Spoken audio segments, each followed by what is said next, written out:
بسم اللہ الرحمن الرحیم۔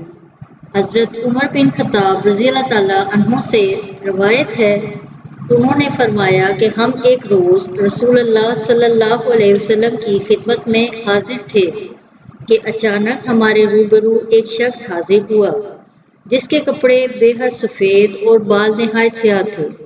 نہ تو اس پر سفر کے آثار تھے، نہ ہم میں کوئی اس سے واقف تھا۔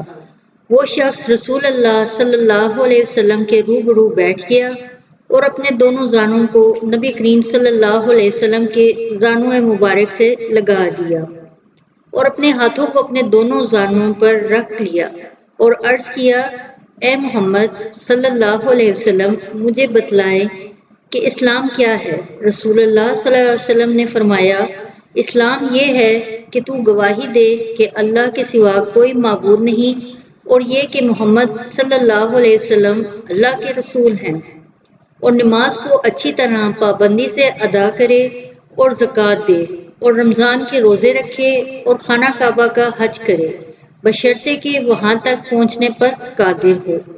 اس شخص نے یہ سن کر کہا کہ آپ نے سچ فرمایا۔ ہم سب کو اس پر حیرت ہوئی کہ آپ سے پوچھتا ہے اور ساتھ ہی تصدیق بھی کر دیتا ہے۔ اس شخص نے کہا، مجھے ایمان سے آگاہ کیجیے۔ آپ نے ارشاد فرمایا، ایمان یہ ہے کہ تو اللہ پر ایمان لائے اور اس کے فرشتوں پر اور اس کی کتابوں پر اور اس کے رسولوں پر اور روز قیامت پر، اور یقین رکھے خیر اور شر پر کہ وہ قضائے و قدرت سے ہیں۔ اس شخص نے کہا، آپ نے سچ فرمایا۔ پھر اس شخص نے پوچھا، مجھے بتائے کہ احسان کیا ہے؟ آپ نے ارشاد فرمایا کہ تو اللہ تعالیٰ کی دل لگا کر اس طرح عبادت کرے گویا کہ تو اس کو دیکھ رہا ہے۔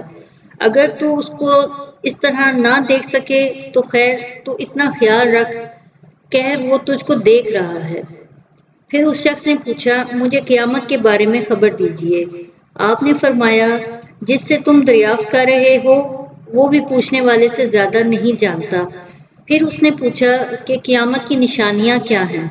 آپ نے فرمایا، جب لونڈی مالک کو جنے، اور یہ کہ ننگے پیر چلنے والے، ننگے بدن، تنگ دست اور بکریاں چرانے والوں کو تو دیکھے کہ وہ بلند عمارتیں بنانے میں ایک دوسرے پر فخر کریں گے۔